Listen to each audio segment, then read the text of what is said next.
Hello, and today we'll continue with Eden's Reach.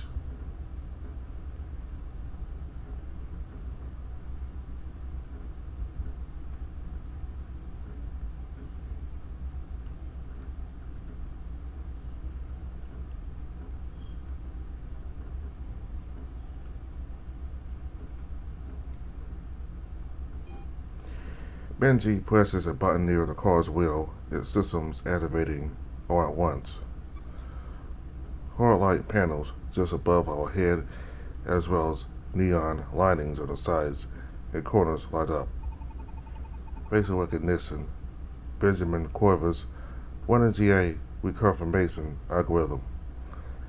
The AI's voice was near perfect and mimicking an actual person's, save for the few imperfections of stabilized tonality. Driver module confirmed. Preferred settings activated. Running passenger identification procedure. The panel on the right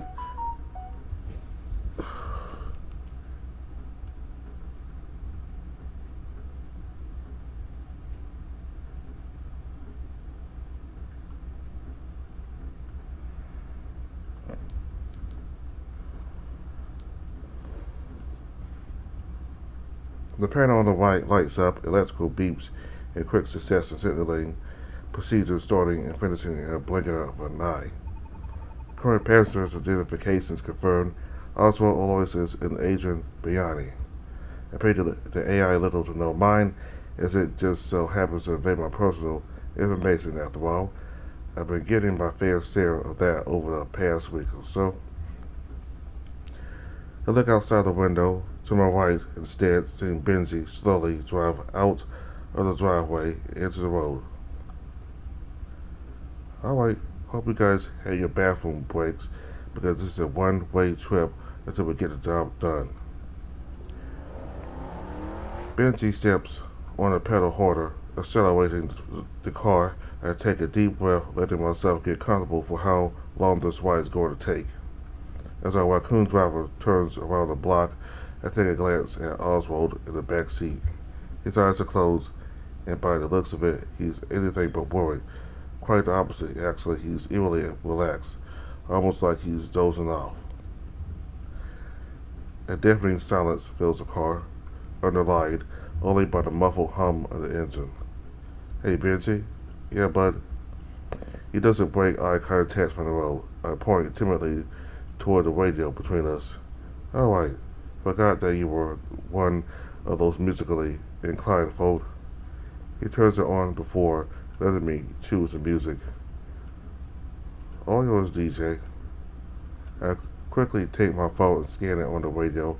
Corvus recognizes my playlist, queuing it onto the system, and queuing it onto the system as the back of the car lights up. Sound system enabled. Current playlist, Chillo-Fi. Beats to Save the World 2 by Adrian. I quickly get flustered as the robotic voice says the name of the playlist, the raccoon chuckling in response.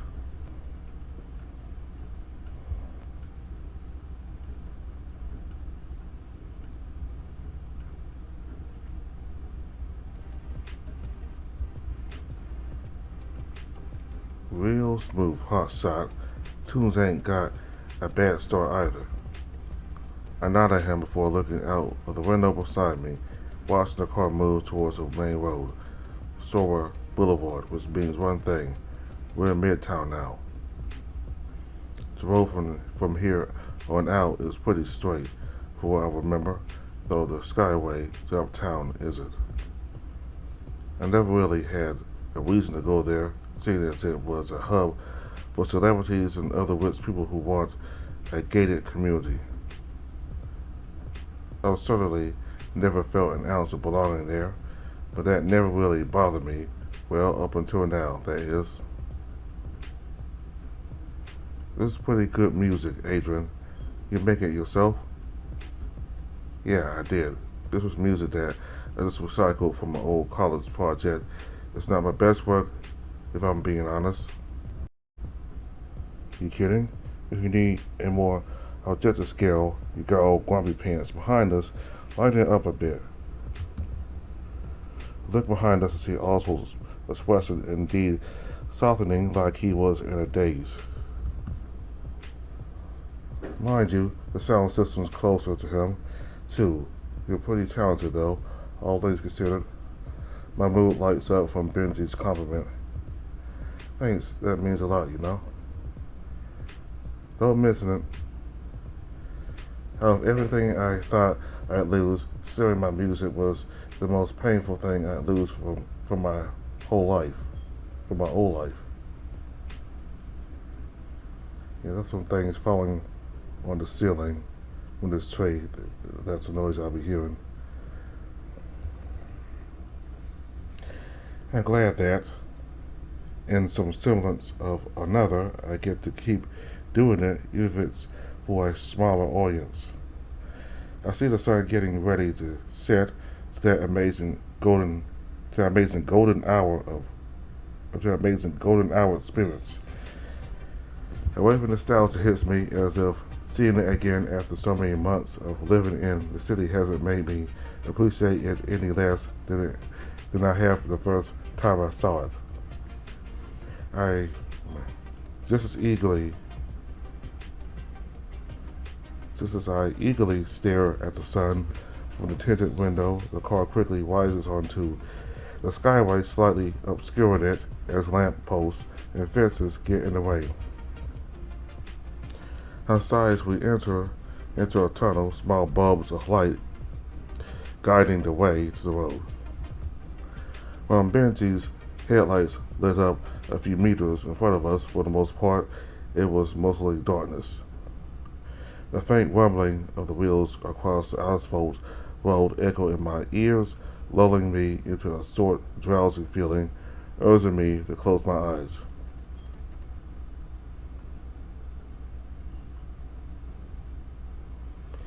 As I do so, the sound around me fades out, save for the music playing. I slowly imagine myself floating with the waves. The distant sea echoes with the music, making my body feel lighter. I imagine the cool breeze that comes with the crashing waves. I never did make the most out of the beats of Bayline City, huh? Just letting nature envelop me with my own personal touch of music. A glimmer of light pierces my blackened vision.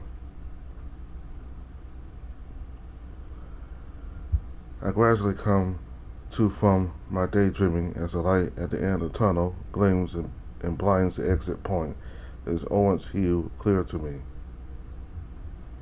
We pass through the exit and an almost magnificent sight greets us.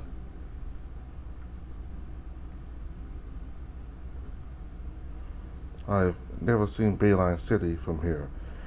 The sun sets exactly in its golden position, almost making the city look like it's made out of gold. The waves ebb and flow, and the waves ebb and flow is clear in view from here, and the rustling of the bushes and trees from the cliffside make for a home, my home. What do you think, Hotshot? Take the sunset in. You'll be fighting for it soon enough.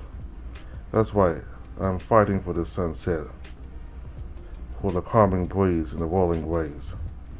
This place is my home, the home that I thought I lost. Now it's the home I'll fight to protect.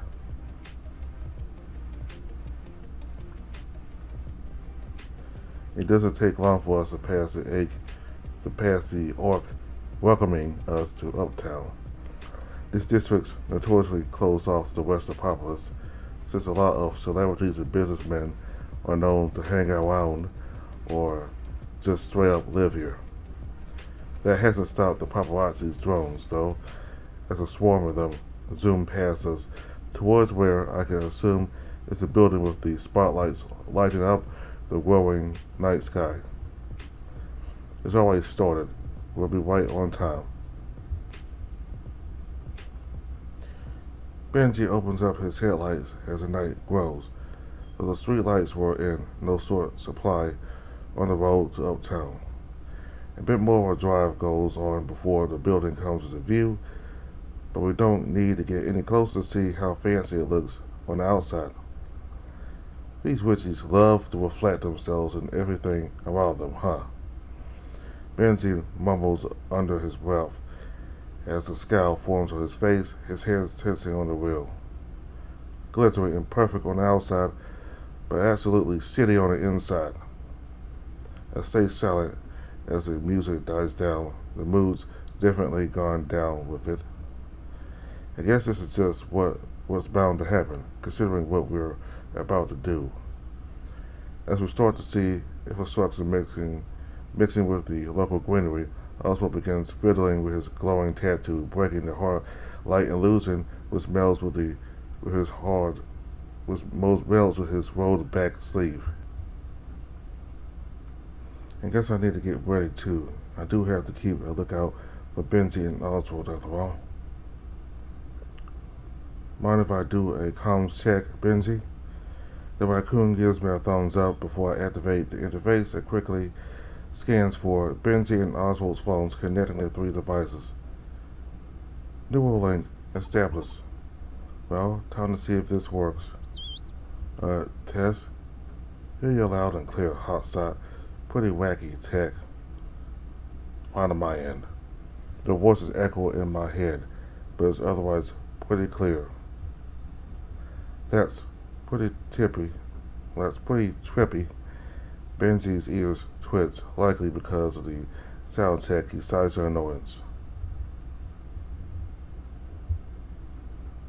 You tell me, I still feel it ringing. I cringe at the thought of having feedback in your own head. I've had my fair share of feedback as a DJ. It's never pretty, even after a few dozen times. It's a we're off, I guess. Here, real soaring. We eventually reached the roundabout near the structure, its golden aura emanating from the marble that it was built from. Benji turns to the empty lot behind the building as this section of the venue was designated to staff. The attendees for the charity party would have no reason to be here. We're quick to find an empty space, getting the car to a nice snug position before Benji turns the engine off.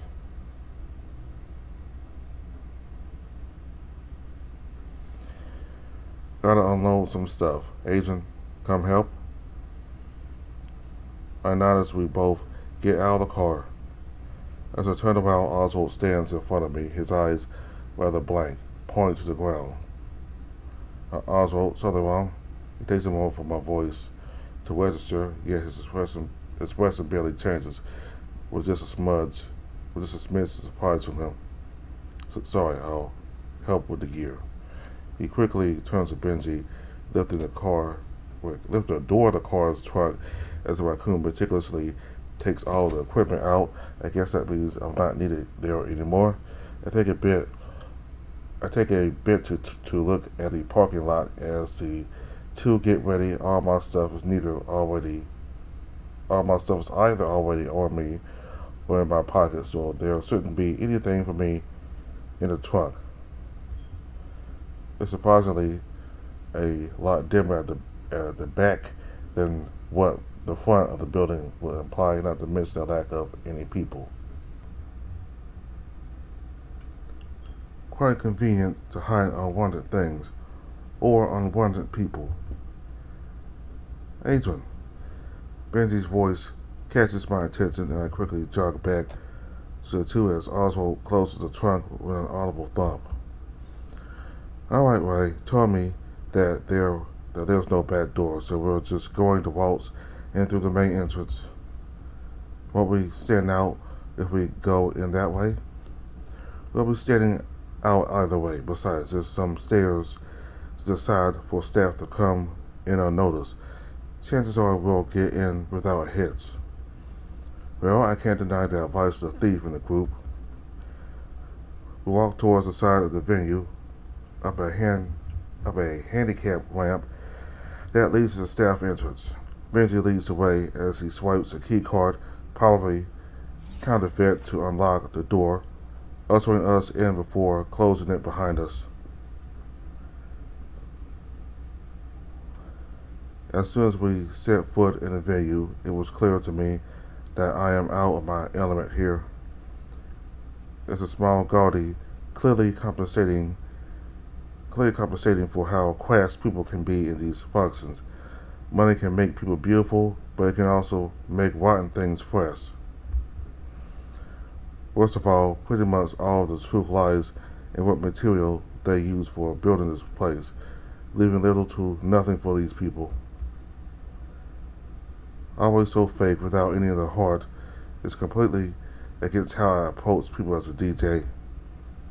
Oswald's eyes, the second floor, where most of the well-dressed folk were headed, he taps Benji on the shoulder, signaling the supposed location of the party.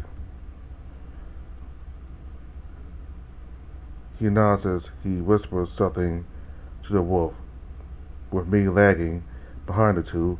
After their exchange, they pick up the pace, making me follow suit. Benji suddenly slows down, though, his pace matching mine. He looks me straight in the eye as he discreetly hands me a fake ID for the staff here, and quickly pin it to my jacket, but before I can pay attention to walking again, my foot suddenly stops at the first step of the stairs, nearly making me trip. A grip stops my descent, however, Benji's grip, the thief's deft hands quickly picking me back up and brushing me off. I give him a nod, but we're interrupted by Benji's attention shifting to the people behind us with less than pleasant expressions on their faces. They weren't just eyeing us, no. They weren't interested in my blood at all. They instead seemed to be completely focused on Benji, quickly talking amongst themselves after observing every square inch of him before going up the stairs. I looked at his direction and his expression, not one I've seen from him before. He's covering it up, but I could see that he's dejected, disheartened. Benji, we're lagging behind. Oswald's already on the second floor. Benji quickly fixes himself up before practically sprinting up the stairs towards the wolf. I hastily follow suit, the view of this charity event rapidly becoming clear as day for me.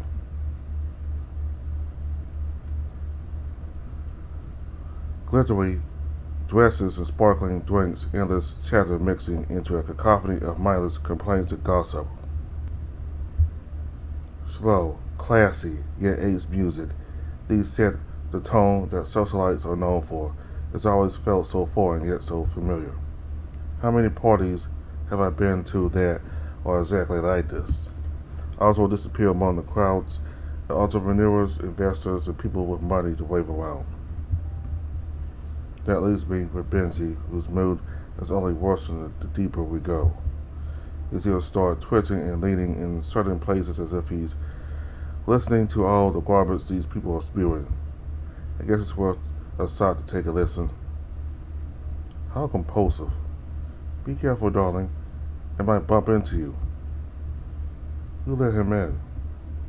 Voices accompany glares, all darting towards Benji.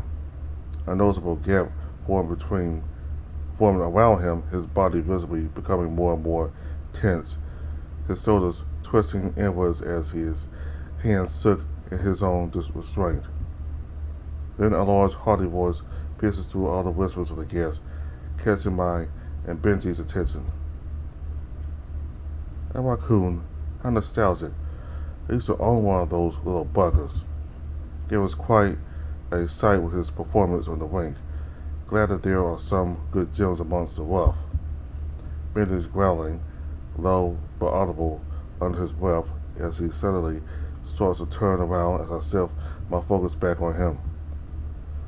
In that split second, I saw it for the very first time, his pure, unveiling anger.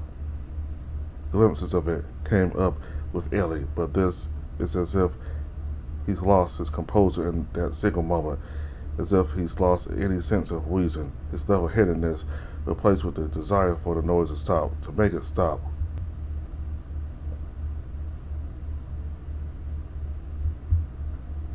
And In a split second, I quickly anchored myself in place, stopping his advance to a screeching halt. Benji, 1,000 words float in my head, and yet that's the only thing I could say. The only thing I can say, this isn't Benji, I can feel it. This is a part of him that these people thrust onto him. Stifled anger created by the weight of the past, that's what it was. All I can wish for is that he can come to his senses before he hurts himself with his anger. He looks at me before we are assessing his surroundings. Wide-eyed, he clears his throat, his eyes turning glassy-eyed before he recomposes himself. I'm fine. Come on, we need to find Oz. He turns back towards the stage, but in that same motion, he grasps my hand firmly, yet discreetly. His grasp, he's still trembling, whether it's from some lingering anger or something else. I can't tell anymore from his steeled expression. Deep down, though, I can understand what he's telling me. I need you right now to keep me calm. And so we kept walking. The people didn't stop talking about Benji, but as long as I hold his hand, he won't lose control anymore.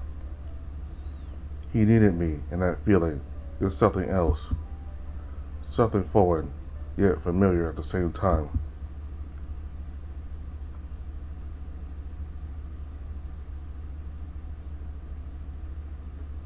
Benji and I quickly stride through the crowd, hand in hand, as Oswald's tall figure comes to view. He's standing in awkward distance to the side of the stage, where a bar is set up, connected to said stage. Our bartender is making small talk with the wolf, and the raccoon's ears perk up. Finally, the bartender was a bull, his face a bit familiar, but I can't quite place it on my own. His name's Zippy Ray, Benji's contact that he told us in our briefing. I followed Benji's lead as the raccoon ushers me to the other side of the bar, sitting on one of the booths. What do you two fine gents be having? What will you two fine gents be having? Well, be having your finest bottle of Simmering Atlas, my friend. Simmering Atlas, quite obscure blend. A connoisseur, just a casual partaker. Ray glances my way, locking eyes with me as he does so. Forgive my fellow staff here for inconveniencing you. He was running late, and he must have gotten lost on the way. It's no bother at all. Now, the Simmering Atlas? Why wait, sir? We don't have them at our reserve, however. We have them at the back, though, if you and your friend would like to accompany me to them. That would be the best. Come, my friend. He signals Oswald to follow, the wolf half-heartedly following as he gazes at me. He gives me a stern look, followed by a nod. I respond likewise, the three disappearing to a door close to the bar. Suddenly, Benji's voice echoes through my mind, muting out the mindless chatter around me. Alright, I got Ray on the line. I found a possible escape route for us to use when we get out. Ray made sure to clear us a path for the night. It's the one place with a blind spot for the surveillance points. Benji's right. Got y'all an easy out. Little resistance, especially when you guys stir up some trouble. Good. I call for anything? Adrian, you copy? Yes, where's it, Ray? I'll be sending these folks their merry way. Heading to you now. So you get your ass on the sound panel. Got it? Right. I quickly make my way to said sound panel next to the bar, getting familiar with the equipment and my routine checks. Despite everything, at least this stays consistent with my job description, adjusting sound levels, getting a feel for the acoustics. Surprisingly, archaic tech, what I expected Uptown to have, Midtown's got better specs than this. Hell, I had better specs than this. Suddenly, someone taps on my shoulder. Hey, puppy. Yeah. Chill, my guy. Just me. Oh, wait. Yep, you're Agent, right? I chuckled nervously, despite him looking rather friendly. I was never good at talking to strangers, especially if I was alone with them. Yeah, how do you know who I am? I mean, I guess you wouldn't recognize me, but I saw your performance at the club. You were amazing out there. It's no wonder you're also a part of Oz and Benji's group. That's not what happened, but I clear my throat as it closes up, cutting me off. Just don't startle me when I'm focused, okay? I need it to keep me going on this soundboard. Ray takes a moment to process it until it hits him. He smacks his forehead before backing away, back to his bar. Oh, right, sorry. He rummages under the bar before looking back at me, his expression still, however, his eyes darting to me and someone or something or someone behind him. Said, the White Lions. What? His mouth points behind me, and I turn around to see a group of lions, all in rather dapper clothing, yet quite clearly armed. Shit, I knew they'd be here, but not this many. I shake my head in confusion. Excuse me? Who are they now? The White Lions Crusade, a private task force Eden Court's employees, as well, and well, they mean business. Well, that complicates things for us. I activate my communicator, phoning in with Benji and Oswald. Guys, the White Lions Crusade is here, with more personnel on guard. Got it, hot side. Keep us posted on the situation. Mike. After dropping the call, I start scrolling through the system's available tracks. Nearly all of them were classic jazz or just straight up classical tracks.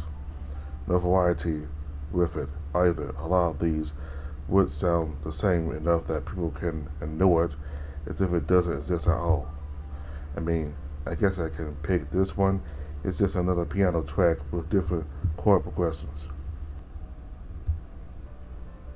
Psst, Adrian. Yeah, right? A lion's coming this way. Look at the direction of the White Lions, and indeed there is. He was rather lax and looked pretty bored, but he was otherwise coming up to us intentionally. What a pain in the ass, this event.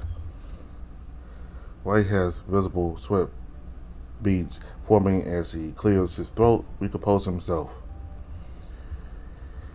Hello, sir. Oh, what up? The lion looks back to the direction he came from before taking a seat in the booth. Mind if I sit? Not at all, sir. He blows his mane upwards, quickly getting comfortable, leaning on the bar. Thanks. I swear, if I had to hear those two crusty old geezers talk about getting a pedicure one more time, I was gonna tear my fur out. Oh, who are they, might I ask? The lion clicks his tongue towards the two middle-aged women with champagne glasses, laughing at some discussion they're having. Oh, well, I'm glad to have assisted you, sir.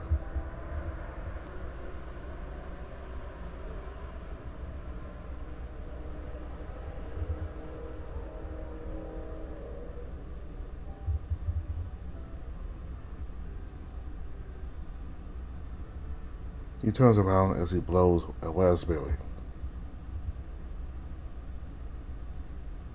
What was all this sir bullshit? Just call me Diego, man. You're gonna make me feel old. Whatever you say to Diego. Well, he tries his best to form a smile, but it's clear that he's still irked by Diego's presence. To be honest, even I'm a bit wary of him being here with us. Yikes, you okay there, bud? You look like you're about to keel over. Nothing at all, just a bit intimidated. Ray does a wide motion with his hands. The lion blinks, twirling the bull's gaze towards his bicep. The visible muscle tense from Diego leaning on a bar. Oh, eyes up here, bull. Just cause all I'm wearing a vest doesn't mean you get free pickings. I wasn't. The lion lets out a hearty laugh, loud enough to catch the attention of the people nearby. Go fool me. Better point that muzzle of yours to a less obvious direction then. Diego turns as he completely leans his whole weight onto the bar. He spots two young women passing by the bar, clicking his tongue as he flirtatiously growls at them, the women giggling to themselves in turn. Say, bull, you know where a guy can smooth up to some folks to get to those ladies? Yeah, those two over there, their mothers. He points towards two middle-aged women they were talking about earlier, much to Diego's chagrin. Why, no dice. As Diego mourns his lost opportunities with the ladies, the song I was playing on the system's end. As the next track plays, I start to readjust the equalization, slowly raising and lowering the knobs to get the perfect setting. As soon as I get it just right, however, a hand suddenly slams onto the table. The sound panels were on, throwing my adjustment off. What the? It's Diego.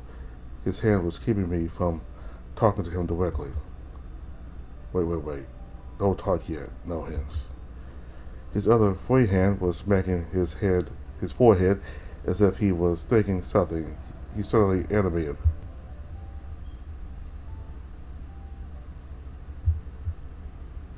Alright. Got it. Lo-fi. Wait. EDM.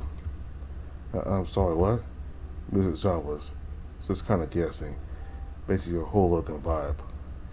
I chuckle nervously as he scratches. He's a lion, yes, but he's actually pretty friendly. I'm sure he'd change his tune if he found out why I was really here, though. My mind starts to wander to the thought of having to fight Diego. He's not malicious or some mustache-twirling villain, as the name White Lion's Crusade makes its members out.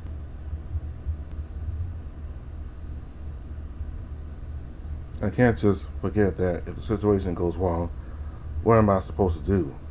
The snapping fingers in front of my face brings me back to reality. Hey, you're spacing out. What? Sorry. I quickly recall what he was talking about, snapping back to reality. Lo-fi synth country. Yes, 2 out of 3, baby. Better than my last try. The lion pumps his fist in victory, even though he didn't get all of it right. He extends his hand to the side of my sound panels, and I'm left there stunned. I'm Diego, but you probably already know that. I hesitate to shake his hand, even more so to reveal my name. Instead, I do an awkward attempt at a handshake, shaking it once and letting go immediately. Yep, Rose definitely gonna eat his words now. I knew I can make it with the folks around these parties. As the lion celebrates to himself, someone else comes closing in on to the stage, a phoenix based on those long ears and yellowish fur. Though despite walking towards us, he wasn't getting any much taller than Diego, nor Ray for that matter. Heck, getting a closer look at him, I think I'm taller than him.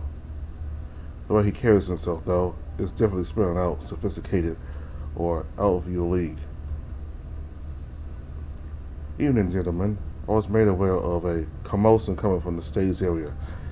I suppose I need not investigate for too long, though. Diego turns to the Fennec, but the latter's already eyeing the former from head to toe. Do you understand that you are in an Eden Corpse charity ball, correct? In case your kind is still uninformed, we have strict decorum and conduct within these halls. Diego clicks his tongue in annoyance. What's that supposed to be? The defendant scoffs in reply. To be blind to the base manner in which you carry yourself is beyond me, though I expect no less from a lion. His tone lingers and sours upon the mention of the word lion, which ticks Diego off. Who the hell do you think you are? His assailant is unfazed, chuckling under his covered muzzle. Ah, there's that defensive nature of a broken pride. It blinds you to the fact of the matter, the truth that your naturally underdeveloped brain can comprehend. The hell you say to me? Diego squares up against the Finnick, unflinching as he closes his eyes and shakes his head. Diego, that's enough. The voice was a low, commanding echo coming from the direction of the White Lions. Another much more imposing line comes in between the two, pulling Diego back from the Finnick. What the hell? Whoa, I just gotta... The older lion growls at Diego, immediately silencing his protest. With a quick exhale, his expression softens, facing back towards the Finnick. Forgive my staff for their disruptive behavior, Sir Value. We did not mean to cause trouble to you or your esteemed guests. The Finnick Value smiled softly to the older lion. I expected more from you, Roland. I assumed you told all your guards, however unnecessary they may be, about who's keeping them afloat here. I have done that to the best of my ability, but I cannot control the actions of all my lions, sir. Value clicks his tongue, shaking his head once more. I didn't ask for your excuses, after all. Decorations don't complain to their owners. This could have been an uneventful night for your people if you kept them in line better. Diego growls under his breath, but Roland grips him tighter on the shoulder. This amuses the Finnick, his mouth turning to a grin. Enjoy the champagne, Roland. I, however, have a ball to host. Value turns his back on the two lions, disappearing into a crowd that quickly surrounds him. As soon as he disappears, Diego pulls away from Roland.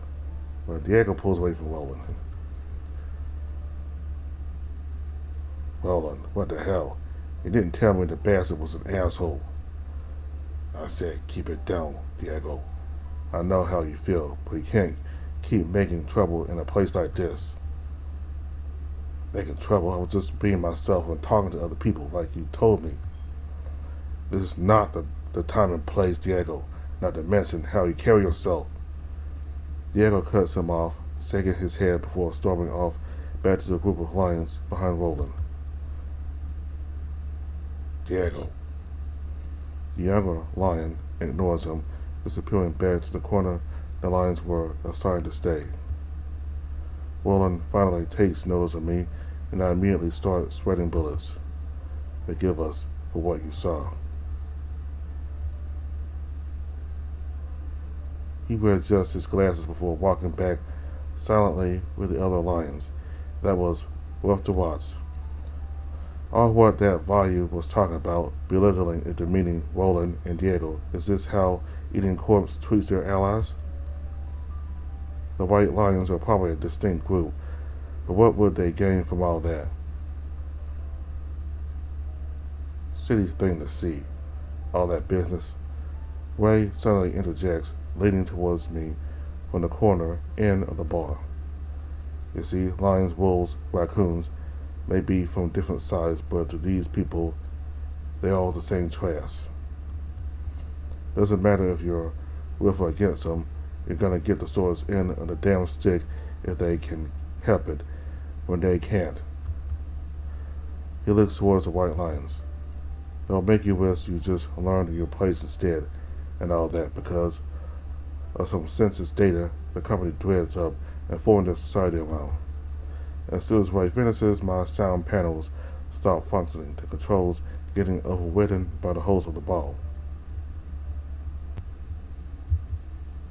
Value quickly jogs and climbs on top of the central stage, waving and greeting the guests.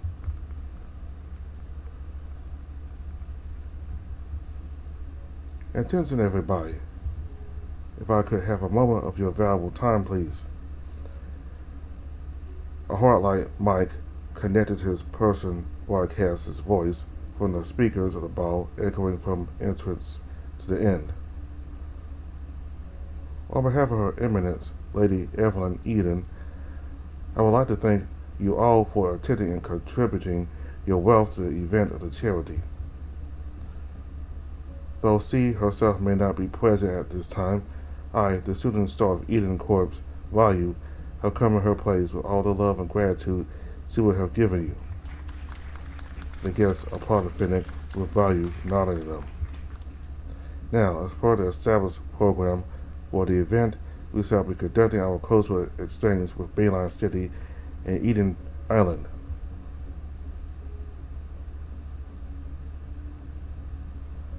Crowds scatter from the center of the party as a hard-light projection forms on it, presenting Bayline City being approached by a floating island, Eden Island.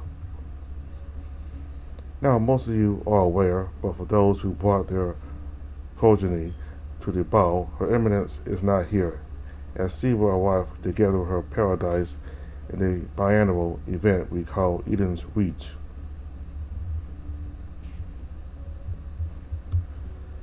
However, her kindness is not only advancing our society with her technology, but in sharing her blessings in her absence of a presence, sharing her blessings in her absence or presence, she conducts cultural exchanges whenever she can, this ball being one of many. Value leaps high into the air, landing perfectly on the hard-light construction, shattering it from view.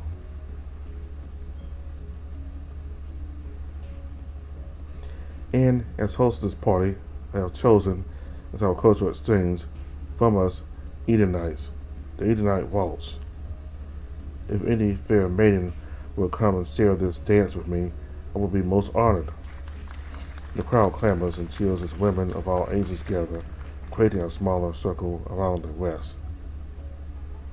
Ryu takes the hand of a random young lady as they dance to new music, also controlled by the Finnick. He's effectively rendered me useless, just like the White Lions. As I stare at the ever-changing partners dancing with Ryu, I see Diego stand firm towards a post nearby. The crowd starts to distance themselves from the line, and Ryu takes notice. Slowly he starts twirling and turning with his partner closer to Diego, causing the line to slowly panic.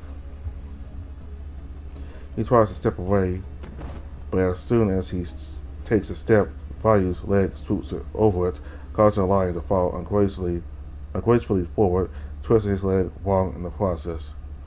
I expect people to have the common decency to be concerned for such a dick move. The lion unable to pick himself up, but they just laugh. It takes two of his fellow lions to help him stand again, even though they were able-bodied people that just needed to assist, as that bastard Finnick waltzes away scot-free. This isn't just a matter of a lion's pride or whatever bullshit they're trying to spin. This isn't fair. None of it is made even more clear as Diego still limps a bit as he's made to sit on the booth, still wheeling in pain. Fuck. I almost broke my damn leg. I can only focus on Diego as all manner of sound erupt around me, slowly getting drowned out by a ringing in my ear. The last hints I can hear are the sound panels coming back up again, Value's voice followed by applause. My gaze sours as I see Ray's dejected look, Diego's pain, and the rest of the lions in the corner feeling helpless, and a crowd of people clamoring for more. Is this really the world I've been living in?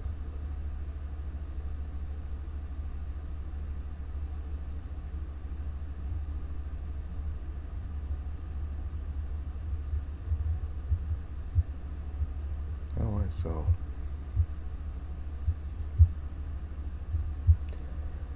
yes, that's the world you live in. And that's the world we live in also.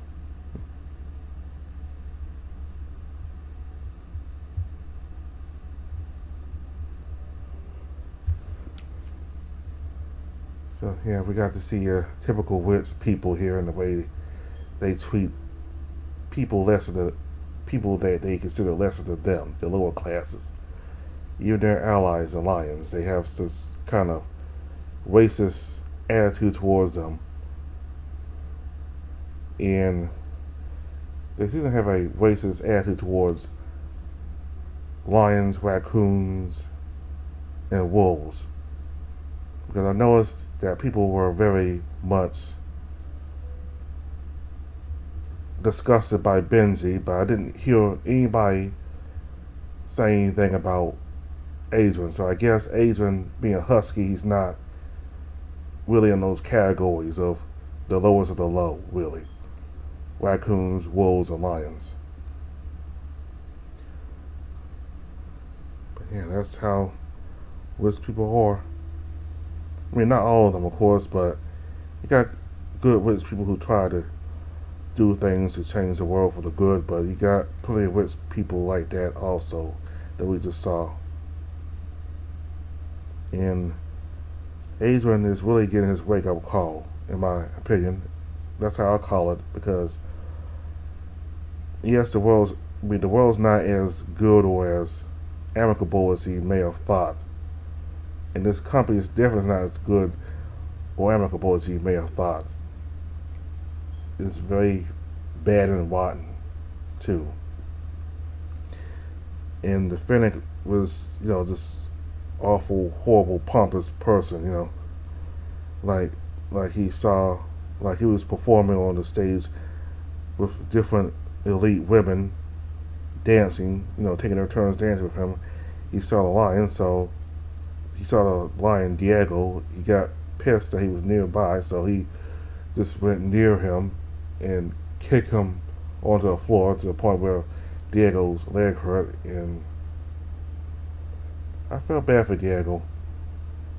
And all the people just laughed. Instead of, they had no concern, they just laughed at him. So, awful people here. These are the people that run all the businesses and all the elite organizations of the city. So, and all this, it really got to Benji, the way all these people were talking to him. So it really took Adrian's help for Benji to, get his emotions in check and focus on the mission.